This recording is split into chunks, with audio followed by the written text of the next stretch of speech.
Jangan lupa subscribe YouTube channel Metro TV News dan jangan lupa nyalakan notifikasinya. Pemirsa, kasus COVID-19 di Ibu Kota Jakarta kembali meningkat. Bahkan WHO mencatat DKI Jakarta sebagai wilayah dengan transmisi tinggi penyebaran COVID-19 atau level 3.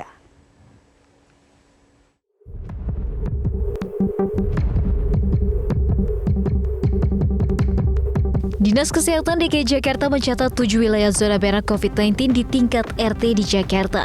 Adapun zona merah yakni di Jakarta Pusat, Jakarta Timur, Jakarta Barat, Jakarta Selatan, dan Jakarta Utara. Sementara itu tidak ditemukan zona merah di Kabupaten Kepulauan Seribu. Terhitung 16 Juli 2022, terdapat 2.131 kasus positif COVID-19 di Jakarta. Penambahan kasus harian ini pun terus terjadi sejak beberapa waktu terakhir.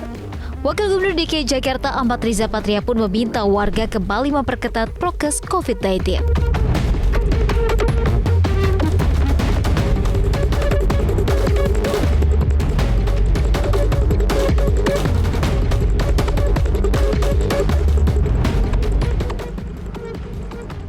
Riza juga mengatakan pihaknya bakal mempercepat program vaksinasi COVID-19 dosis ketiga atau booster. Menurutnya, vaksinasi booster efektif memutus mata rantai penyebaran COVID-19.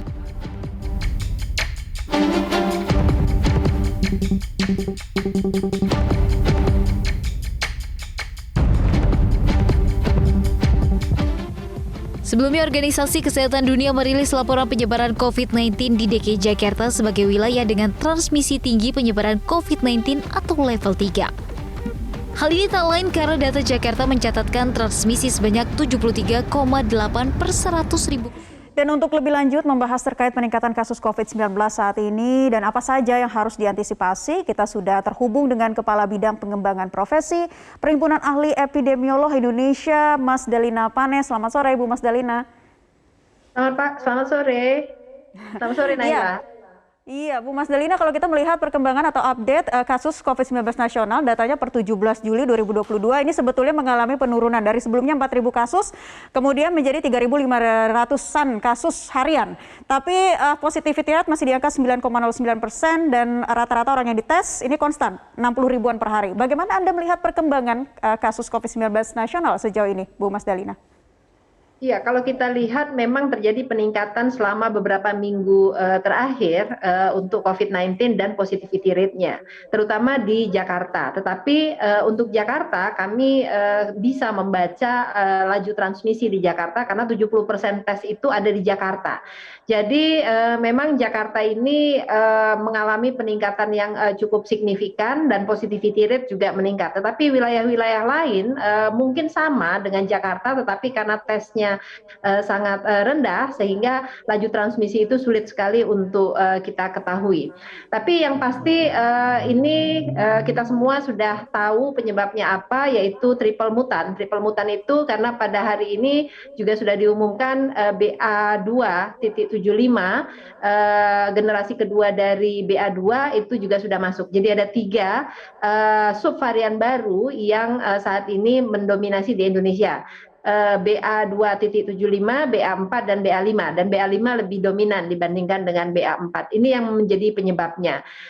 Karena itu apa yang harus dilakukan oleh DKI Jakarta, tentu protokol standar di dalam pengendalian itu sudah sama-sama diketahui baik oleh masyarakat maupun oleh pemerintah. 3M dilakukan oleh masyarakat dan 3T dilakukan oleh pemerintah dengan dukungan penuh dari masyarakat. Jangan takut untuk melakukan testing, yang terpenting adalah gejalanya ringan. Dan kita diuntungkan juga sebenarnya dengan 3 subvarian ini virulensinya relatif lebih rendah. Bukan hanya di Indonesia, di banyak negara Omikron yang sekarang, subvarian 3 ini tidak menimbulkan kematian yang tinggi, tetapi terinfeksi Omikron atau terinfeksi COVID tetap saja tidak enak untuk badan kita. Baik. Berbicara mengenai pertambahan kasus COVID-19 di Jakarta, ada 7 wilayah masuk dalam zona merah di DKI Jakarta. Dengan pertambahan kasus yang sangat tinggi ini, bagaimana Ibu Mas Dalina melihat apakah seharusnya PPKM saat ini sudah seharusnya dievaluasi atau seperti apa, Bu Mas Dalina? Ya, ini ada sedikit inkonsistensi sebenarnya di dalam penetapan PPKM.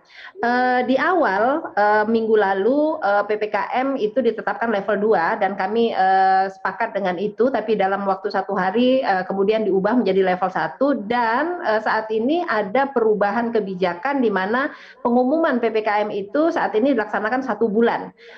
Biasanya kan kalau kasus lagi meningkat itu 1 minggu ya, per minggu itu diumumkan, tapi saat ini 1 bulan sehingga Jakarta kemungkinan akan mengalami level 1 selama 1 bulan ke depan. Sementara WHO sudah menetapkan, menghitung bahwa Jakarta sebenarnya levelnya sudah level 3 dan kami sepakat dengan itu kalau menggunakan parameter-parameter yang digunakan dalam PPKM. Tetapi sejauh ini tetap ditetapkan level 1 oleh pemerintah dan kalau dinyatakan booster itu merupakan bagian upaya memutus rantai penularan, sebenarnya upaya memutus rantai penularan itu adalah isolasi dan karantina.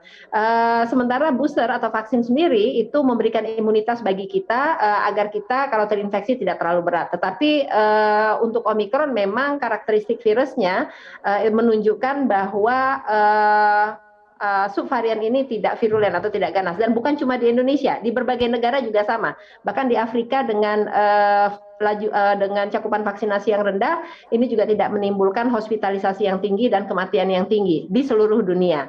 Tetapi kita harus tetap waspada. Artinya begini, ya pemerintah mungkin memiliki pertimbangan di dalam penetapan level PPKM karena geliat ekonomi saat ini memang sangat terasa sekali dan ditambah dengan potensi atau risiko ya untuk terjadinya krisis ekonomi di banyak negara, ini juga menjadi bahan pertimbangan pemerintah dalam penetapan PPKM walaupun tidak tertulis atau tersirat di dalam parameter yang ada dalam PPKM.